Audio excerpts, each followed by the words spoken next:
नमस्कार, आवाज मीडियाच्या बातमीपत्रात आपलं स्वागत। मी सुनीता शिंदे। जे पाहिले तेच दाखवणाऱ्या प्रखर दयाने चालू घडामोडींचा आढावा घेण्यासाठी पाहूयात आजच्या हेडलाईन्स। सांगली जिल्ह्यात हिंदू एकता पुन्हा जोमाने, समान नागरिक कायद्यासंदर्भात उतरणार। सन 1980 साली हिंदुत्वाचा मुद्दा घेऊन हिंदू एकता आंदोलन संघटना सांगली येथील खन भागात दास नवमी नरवीर तानाजी जयंती साजरी करण्यासाठी स्थापन झाली। यावेळी ठराविक कार्यकर्त्यांनी त्यात साथ दिली।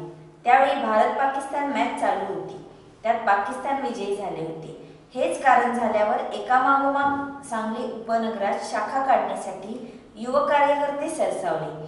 10 फेब्रुवारी 1980 साली जन्माला आलेल्या संघटनेने विराट रूप धारण केले। महाराष्ट्र राज्यात प्रत्येक जिल्ह्यात तालुक्यात शाखा स्थापन करण्यात आल्या।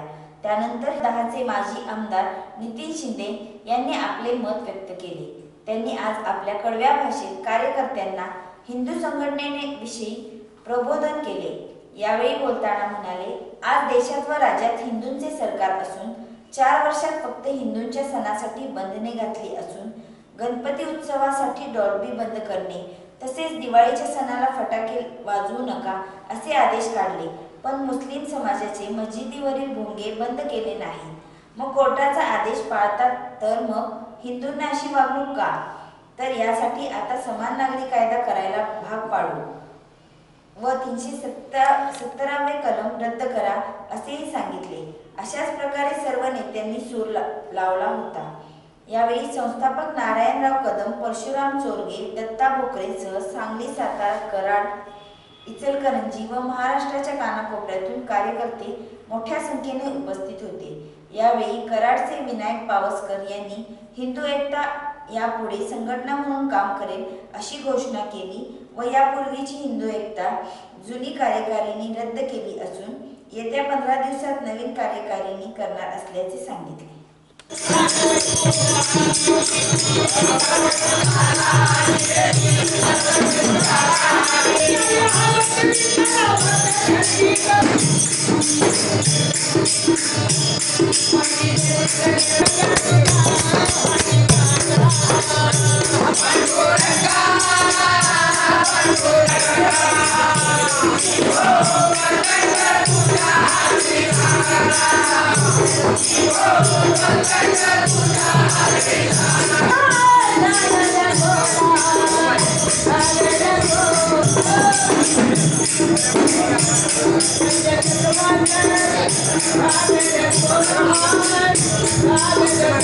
एकता आंदोलनाची आज मिरज येथे जी प्रांतिक बैठक झाली, त्या बैठकीच्या मध्ये मी इथल्या सर्व हिंदू एकताच्या पदाधिकाऱ्यांना वचन दिलं आहे की हिंदू एकताचं जे पूर्वीचं वैभव होतं, गतवैभव, ते पुन्हा प्राप्त करायचं।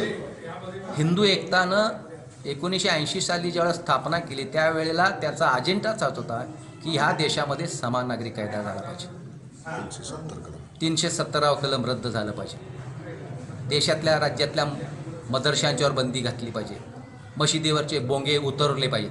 ह्या सगळ्या जुन्या हिंदू एकताच्याच मागण्या आहेत आणि त्यामुळं अनेक हिंदू एकताचे कार्यकर्ते इतर पक्षामध्ये गेले, इतर संघटनांच्यामध्ये गेले।